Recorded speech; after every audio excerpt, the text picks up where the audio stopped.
आई-बाबांसाठी तर मी व्यक्त होऊ शकत नाही. प्रथम तर तुम्हाला सांगतो का माहिती का? व्यक्त होणं आणि त्यांना त्यांचं शब्दात वर्णन करणं एवढं सोपं नाही. कारण आज त्यांच्यामुळं मी हे सारं जग बघतोय. हा जो काही घनश्याम द्रोडे आहे तुम्हाला दिसतोय, हे फक्त माझ्या आई-बाबांमुळं, माझ्या कुटुंबामुळं दिसतोय. व्यक्त होऊन काय होणार आहे? 2 शब्द बोलून डोळ्यातले पाणी टाळून हे नाही. तर मी आयुष्यभर त्यांच्यासाठी सांगण्यापेक्षा त्यांना हे लेकराचा काहीतरी अभिमान वाटावा म्हणून झटत राहीन. पण जेव्हा मी 5वी-6वीला होतो का, तेव्हा अक्षरशः आता मी त्या लोकांचं नाव सांगणार नाही कॅमेऱ्यासमोर, नको झाले गेल्या जुन्या गोष्टी.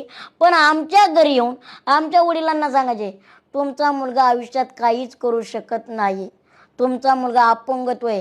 तेव्हा आमच्या आई वडिलांच्या डोळ्यातून अशा धारा लागायच्या, ढसढसा रडायचे. पण आज तेच आई वडील आनंदाने जेव्हा मी शोला दिसतो तेव्हा त्यांच्या आनंदाने डोळ्यात आनंद अश्रू दिसतात. आणि त्या समाजाला आज कळतं की मी कुठं गाडी घेऊन चाललो तर ती लोक आज मला वाट लावायला येतात. की मला फक्त एक सांगायचे, प्रत्येकाला त्याच्या उंचीवरून त्याच्या करिअरवरून कधी जज करू नका. पाणी शांत दिसतं म्हणजे ते शांत कधीच नसतं. आगीला विझवण्याची ताकद त्याच्यात असते, फक्त संयम धरला पाहिजे. म्हणून मी माझ्या आई वडिलांविषयी इतका प्राऊड आहे की त्या काळात मला त्यांनी साथ दिली, त्यांनी सांभाळलं. आणि ज्यांना कुणाला ग्रामीण भागातल्या लोकांना सोशल मीडिया काही माहीत नसताना त्यांनी सांगितलं, लढ, वाईट झालं तरी आम्ही तुझ्याबरोबर आहेत आणि चांगलं झालं तरी आम्ही तुझ्याबरोबर आहे. हे लोक काय हो, सुखात आपल्याबरोबर येतात, दुःखात कोणी नसतं.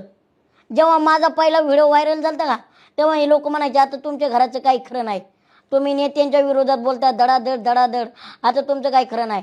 पण जेव्हा कुटुंबावर अडचण येते तेव्हा माझा बाप माझ्या पाठीमागे उभा राहिला होता. एक स्पष्ट मत सांगतो, मी देवाला कधी मानत नाही, कारण माझ्यासाठी माझा आई बाप देव आहेत.